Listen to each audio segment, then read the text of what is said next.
Shalom, sidang jemaat Tuhan yang terkasih, kita bersyukur kita bertemu kembali dalam renungan ini.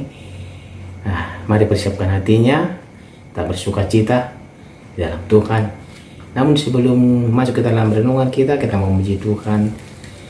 Dari Kidung Jemaat nomor 18, Allah hadir bagi kita. Allah hadir bagi kita dan hendak memberi berkat, melimpahkan kuasa rohnya bagai hujan yang lebat. Dengan Roh Kudus ya Tuhan, umat-Mu berkatilah, baharui hati kami, oh curahkan kurnia. Amin. Firman Tuhan untuk hari ini dari kitab Ayub pasal 19 ayat 1 sampai 29. Demikianlah firman Tuhan. Tetapi Ayub menjawab, berapa lama lagi kamu menyakitkan hatiku dan meremukkan aku dengan perkataan? Sekarang telah 10 kali kamu menghina aku. Kamu tidak malu menyiksa aku. Jika aku sungguh tersesat, maka aku sendiri yang menanggung kesesatanku itu. Jika kamu sungguh hendak membesarkan diri terhadap aku dan membuat celaku sebagai bukti terhadap diriku, insafilah bahwa Allah telah berlaku tidak adil terhadap aku dan menebarkan jalannya atasku. Sesungguhnya aku berteriak kelaliman, tetapi tidak ada yang menjawab. Aku berseru minta tolong, tetapi tidak ada keadilan. Jalanku ditutupnya dengan tembok, sehingga aku tidak dapat melewatinya. Dan jalan-jalanku itu dibuatnya gelap. Ia telah menanggalkan kemuliaanku dan merampas mahkota di kepalaku. Ia membongkar aku di semua tempat, sehingga aku lenyap, dan seperti pohon harapanku dicabutnya. Murkanya menyala terhadap aku dan menganggap aku sebagai lawannya. Pasukannya maju serentak. Mereka merintangi jalan melawan aku, lalu mengepung kemahku. Saudara-saudaraku dijauhkannya daripadaku, dan kenalan-kenalanku tidak lagi mengenal aku. Kaum kerabatku menghindar, dan kawan-kawanku melupakan aku. Anak semang dan budak perempuanku menganggap aku orang yang tidak dikenal. Aku dipandang mereka orang asing. Kalau aku memanggil budakku, ia tidak menyahut. Aku harus membujuknya dengan kata-kata manis. Nafasku menimbulkan rasa jijik kepada istriku, dan bauku memualkan saudara-saudara sekandungku. Bahkan kanak-kanakku pun menghina aku. Kalau aku mau berdiri, mereka mengejek aku. Semua teman karibku merasa muak terhadap aku, dan mereka yang kukasihi berbalik melawan aku. Tulangku melekat pada kulit dan dagingku, dan hanya gusiku yang tinggal padaku. Kasihanilah aku, hai sahabat-sahabatku, karena tangan Allah telah menimpa aku. Mengapa kamu mengejar aku seakan-akan Allah dan tidak menjadi kenyang makan dagingku? Kiranya perkataanku ditulis, dicatat dalam kitab, terpahat dengan besi pengukir dan timah pada gunung batu untuk selama-lamanya. Tetapi aku tahu penebusku hidup, dan akhirnya ia akan bangkit di atas debu. Juga sesudah kulit tubuhku sangat rusak, tanpa dagingku pun aku akan melihat Allah, yang aku sendiri akan memihak kepadaku. Mataku sendiri menyaksikannya, dan bukan orang lain. Hati sanubariku merana karena rindu. Kalau kamu berkata, kami akan menuntut dia dan mendapatkan padanya sebab perkaranya. Takutlah kepada pedang, karena kegeraman mendatangkan hukuman pedang, agar kamu tahu bahwa ada pengadilan.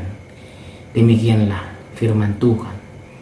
Tema kita pada hari ini adalah tidak adil. Sidang jemaat Tuhan yang terkasih, Ayub mengeluh. Teman-temannya sudah berulang kali menghina dia. dan memojokkan dia dan menyalahkan dia terhadap tuduhan mereka, tuduhan daripada teman-temannya, tuduhan daripada saudara-saudara dan istrinya. Ia ingin agar mereka mengetahui bahwa Allah telah berlaku tidak adil terhadap aku dan menebarkan jalannya atasku. Ini adalah pendapat daripada Ayub yang kita sudah baca tadi di ayat 6 sama Tuhan. Ayub merasa Allah tidak adil terhadap dia.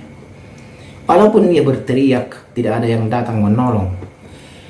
Ayub berteriak sekuat-kuatnya, namun tidak ada yang mau mendengarkan, dan tidak ada yang mau peduli kepada dia, dan tidak ada yang mau mendengarkan dia, karena Allah telah menutup jalannya dan melenyapkan kemuliaannya, karena Allah mengizinkan semuanya diambil dari dia. Allah murka pada dia. Ini adalah pendapat daripada Ayub, karena dia merasa dilihat sekelilingnya sudah menyalahkan dia, karena dia merasa sekelilingnya itu mengucilkan dia. Mereka menganggap, saudara-saudaranya itu menganggap bahwa Ayub itu sedang dihukum oleh Allah. Ia menjauhkan semua saudaranya dan kaum kerabatnya, hingga tidak ada seorang pun yang peduli lagi dengannya. Ini adalah yang diutarakan oleh Ayub, perasaan Ayub. Dia merasa Allah tidak adil kepada dia. Apakah Allah bisa tidak adil? Ini pertanyaannya, seperti yang dialami oleh Ayub. Dia bisa bertanya, apakah Allah bisa tidak adil kepada kita? Tentu saja tidak, sedang jemaat Tuhan. Memang umat Allah sendiri seperti Ayub dapat dengan keliru berpikir bahwa Allah sedang memperlakukan dirinya secara tidak adil.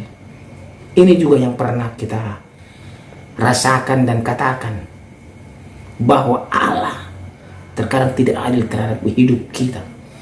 Mengapa si B sana mendapatkan kehidupan yang layak? Mengapa si B sana bisa bersuka cita? Mengapa si B sana bisa dia merasakan kasih Tuhan, berkat Tuhan, sedangkan saya tidak? Apakah Allah tidak adil? Bukan, sedang sama Tuhan. Allah itu adil. Justru pemikiran kita lah yang harus kita luruskan dan benarkan. Allah mengizinkan cobaan dalam hidup kita agar kita berubah ke arah yang lebih baik, seperti Ayub, bahwa Allah sedang memperlakukan diri kita secara tidak adil. Tidak. Allah memiliki rencana dan tujuan dalam hidup kita. Ketika kita membandingkan hidup kita dengan orang fasik, lalu melihat bahwa orang fasik lebih mujur, sedangkan kita dilanda begitu banyak penderitaan, maka kita mungkin merasa bahwa Allah berlaku tidak adil terhadap. Ini yang sering kita lakukan. Kenapa dia mujur sekali, saya tidak? Sedangkan saya sudah baca firman, berdoa, beribadah, dan menuruti segala perintah Tuhan. Tetapi kehidupan saya begini-begini saja. Ini yang sering kita katakan kepada Tuhan, dan kita katakan kepada diri kita. Ingat, sedang jemaat Tuhan, ketidakadilan itu muncul kalau kita membandingkan kehidupan kita dengan orang fasik yang tidak mengenal Allah. Ayub merasa dirinya tidak adil karena semua saudara-saudaranya meninggalkan dia waktu dia menderita. Dan kita pun merasa tidak adil kalau kita tidak mendapatkan yang tidak sesuai dengan keinginan kita. Apakah kalau kita sudah mendapatkan apa yang kita inginkan, kita masih berlaku adil untuk orang lain? Dan baru kita menganggap bahwa Allah itu adil. Bukan itu ukurannya, sedang jemaat Tuhan. Ukurannya adalah Allah tetap adil dalam kehidupan kita. Allah tetap memberikan yang terbaik dalam kehidupan kita. Ingat, sedang jemaat Tuhan, jangan pernah sekali kita mengatakan Allah tidak adil. Allah itu adil, yang luar biasa, yang mampu memberikan yang terbaik untuk kita dengan caranya sendiri. bukan dengan cara kita. Makanya kita katakan, biarlah kehendak Tuhan yang jadi, bukan kehendak kita yang jadi.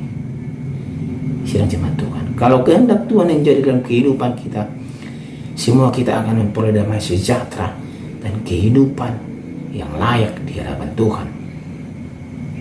Mari sidang jemaat Tuhan, jangan menganggap diri kita selalu disakiti, selalu mendapatkan ketidakadilan dalam hidup kita. Saya yakin dan percaya sidang jemaat Tuhan akan tetap semangat dalam menjalani hidup walaupun kehidupan kita merasa tidak adil.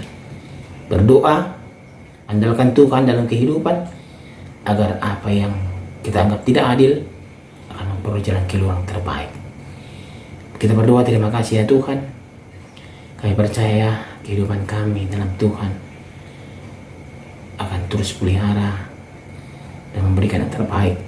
Terkadang kami Tuhan menganggap Allah tidak adil, tetapi kami salah menilai karena kami membandingkan hidup kami dengan orang fasik. Tapi kami mau Tuhan, dibimbing Tuhan, diarahkan Tuhan, agar kami Tuhan memperoleh yang terbaik dari Tuhan. Dalam nama Tuhan saya berdoa, amin.